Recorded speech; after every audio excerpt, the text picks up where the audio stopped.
event. We usually hold this event in front of Town Hall with a group of residents. This is our 7th year celebrating Gay Pride Month, but because of COVID-19 and the pandemic, we are unable to gather as a group. Before we go on with the program, please allow me to take a minute to thank our doctors, nurses, pharmacists, pharmacy technicians, EMTs, and first responders for all the other brave individuals who are putting their own life on the line to protect us and to combat this virus. Despite their heroic work, a lot of us know people who have unfortunately succumbed to this virus. I wish all affected peace, comfort, and a lot of love in this time of sorrow. As Dr. Martin Luther King once said, we may have all come from different ships, but we are all on the same boat now. My neighbor put up a sign, and as I was driving here today, I saw it, and it read, "Don't give up. We're all in this together." This pandemic is a clear reminder that we are all in fact together. The pandemic does not distinguish people based on race, religion, political party, or sexual orientation. We are here today to raise the rainbow flag and celebrate the beginning of Pride Month.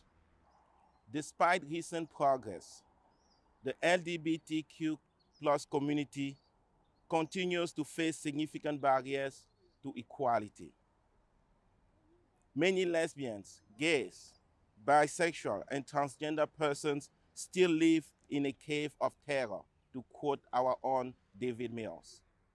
During last year's event, I recall, he had a piece entitled, "A True Flag Cannot Be Designed.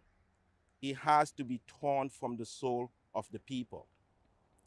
He proceeded by saying that the flag is more than just the cloth and the stripes.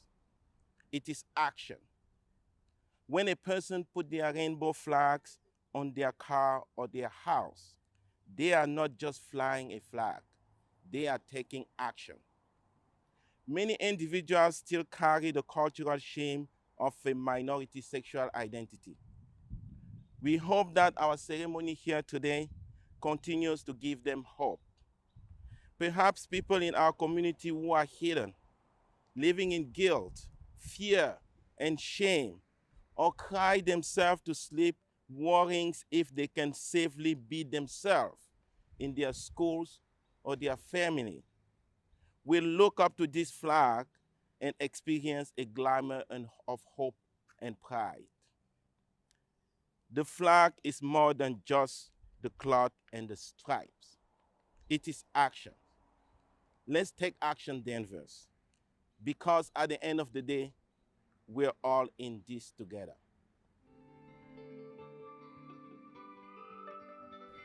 Greetings, Danvers. My name is Steve BARTHA, and I'm the town manager here. We are living through unprecedented times, and none of us yet know what our new normal will look like and feel like. But I'm so proud of our Human Rights and Inclusion Committee for the hard work they did to make this virtual Pride celebration possible. Instead of writing off this year's celebration, they called DCAT, hopped on Zoom, started planning, and put together what I hope you will agree is a great virtual program. We fly the rainbow flag in Danvers to convey hope, peace, inclusion, and welcome. This affirmation is consistent with the June 2017 statement of the Danvers Human Rights and Inclusion Committee reaffirming Danvers as a safe community, which says, among other things, that we are committed to assuring that all persons in our town feel safe and welcome, and that we embrace and proclaim our cherished history by which Danvers welcomes all peoples. It is also consistent with the core values adopted by Town of Danvers employees in February 2018. The very first value they came up with was inclusion, with a commitment to respect diverse ideas, people, and perspectives. We fly the rainbow flag at various locations in town, representing the three main sectors of our local government: the town, the schools, and the library. We also encourage other local businesses, organizations, schools, and residences to fly the rainbow flag to show their support of all citizens of and visitors to the town of Danvers. Thank you for your support. Be well and stay healthy. Hello. On behalf of Dee Jojoko, Chairman of the Human Rights and Inclusion Committee, I have a few words to offer from him. I believe the theme should be around inclusion, resiliency, and hope. It should be around the fact that the LGBTQ rights movement has made tremendous strides over the past decades, and much of the progress is thanks in part to the communities coming together to raise awareness and to organize events like the one we are putting together with raising the rainbow flag. Resilience, because of our work, is not done yet, and we have to continue. The LGBT community still has a lot of adversity, a lot of work to do to achieve real dignity and equality. Good afternoon. I'm grateful to be part of the caring and inclusive Danvers community that is respectful of individual differences, and where all members of the Danvers community are valued for their unique strengths, talents, and challenges. I believe that all of those involved in this virtual 2020 Gay Pride flag raising serve as role models for our youth who will become productive, responsible, caring citizens of our global community and achieve their definition of success. Through this pandemic, my hope is that diversity continues to be valued and celebrated. I also wish to thank the Danvers Human Rights and Inclusion Committee for organizing this annual celebration and for their year-long commitment to diversity and inclusion. Thank you.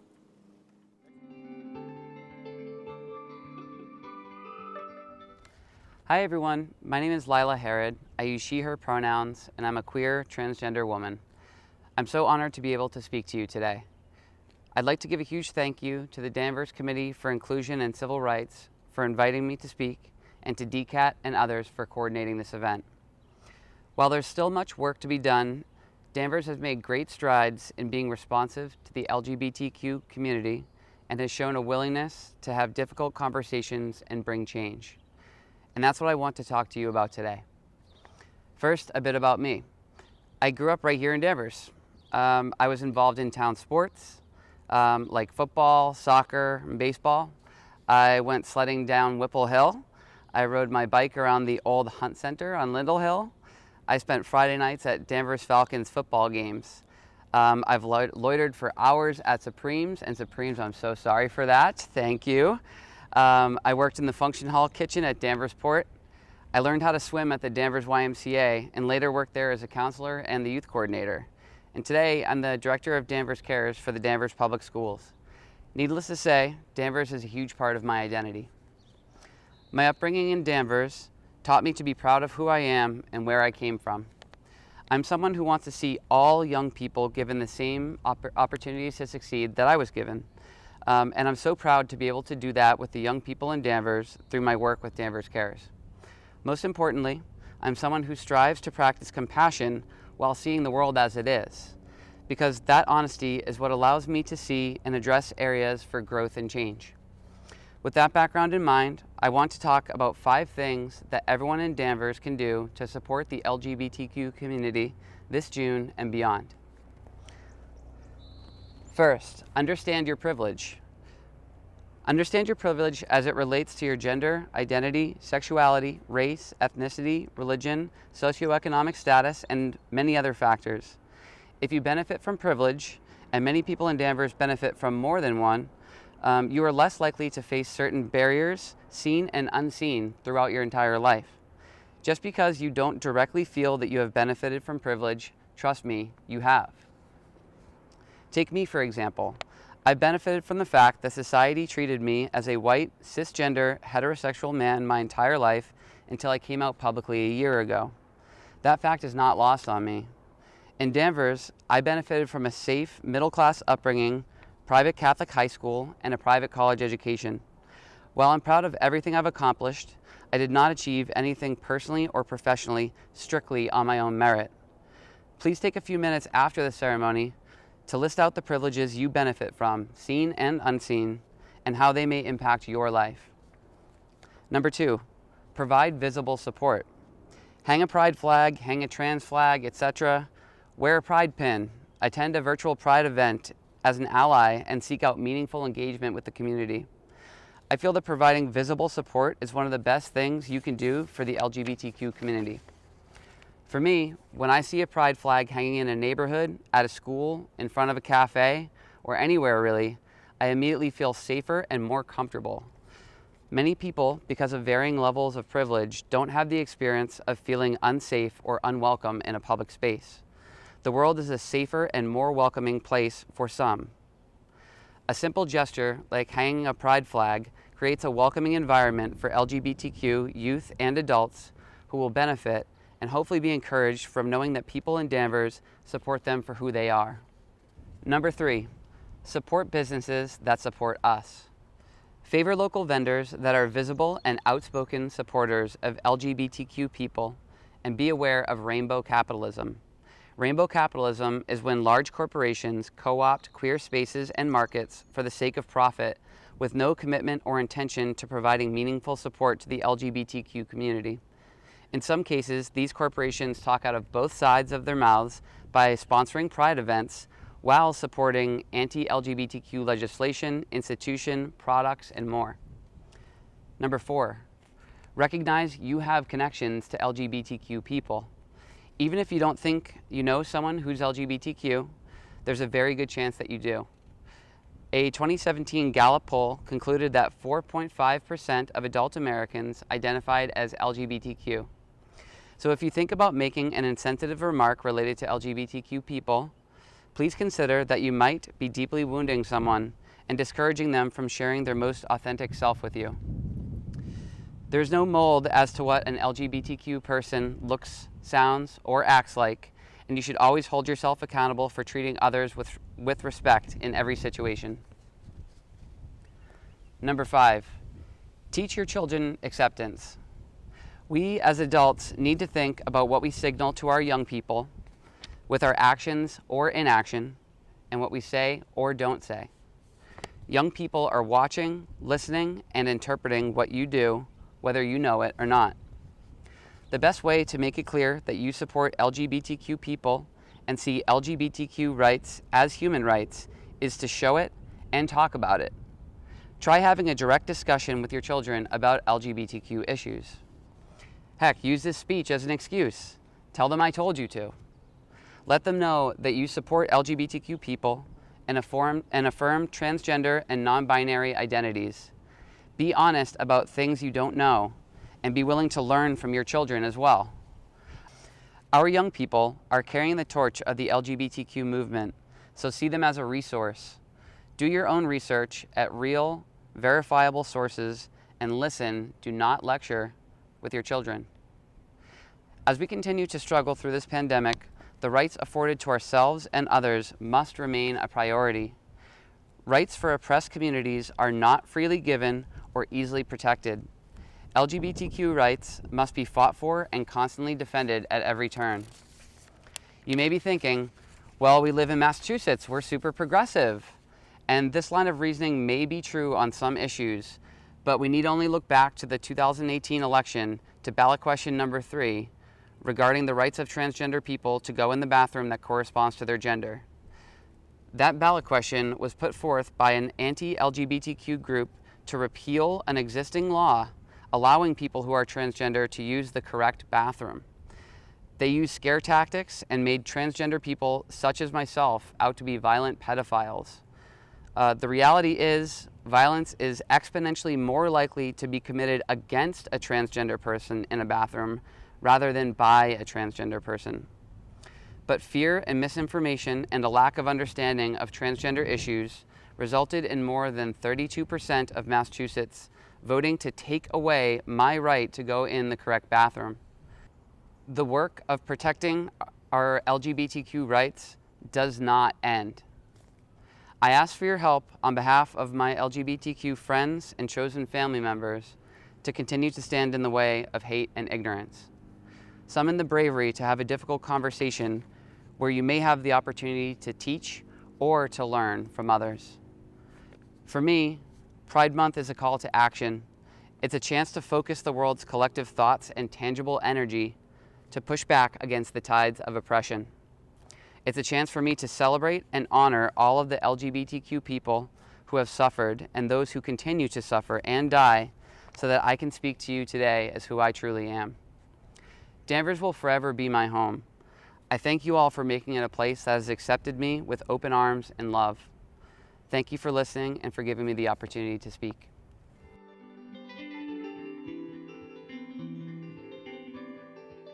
Good morning, Danvers, Massachusetts. My name is Gary Gill. I'm also known as the official gay queen for the city of Salem, Massachusetts. And I've been here every year for the last 11 years as Gigi, representing the LGBT community for Danvers, Massachusetts. That is very close to my heart.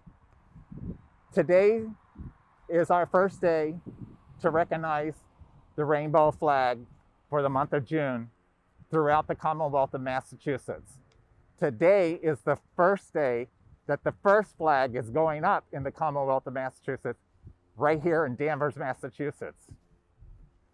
Today, I want to honor Larry Kramer.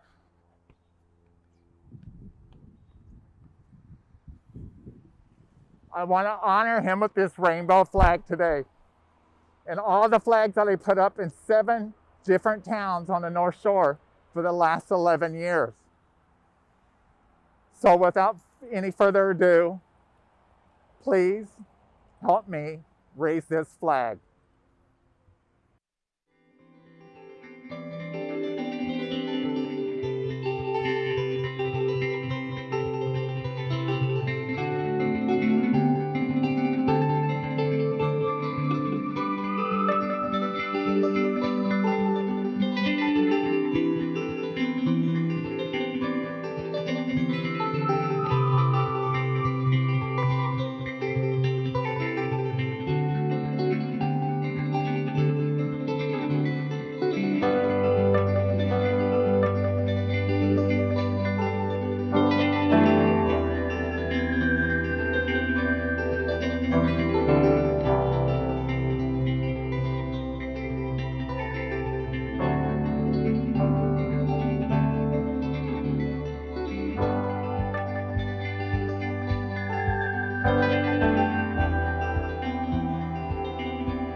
I would like to conclude this program by giving a big thanks to all our speakers. Town Manager Steve BARTHA, Board of Selectmen Chairman Dan BENNETT, our Danvers Public School Superintendent Dr. Lisa Dana. Thanks to LYLA HARROD, and thanks to Gigi for helping us raise the flag. Thanks to the subcommittee that worked very hard to put this event together, Bob Gamer, Bill Graham, David Mills, and also thank you to the Assistant Town Manager, Jen Breaker, for coordinating the event. Finally, thanks to DCAT. Greg Dolan and DCAT has been tremendous into helping us put this together. And Thanks to all of you. Thanks to all of you for watching. Happy Pride Month, and Danvers, let's take action. Thank you.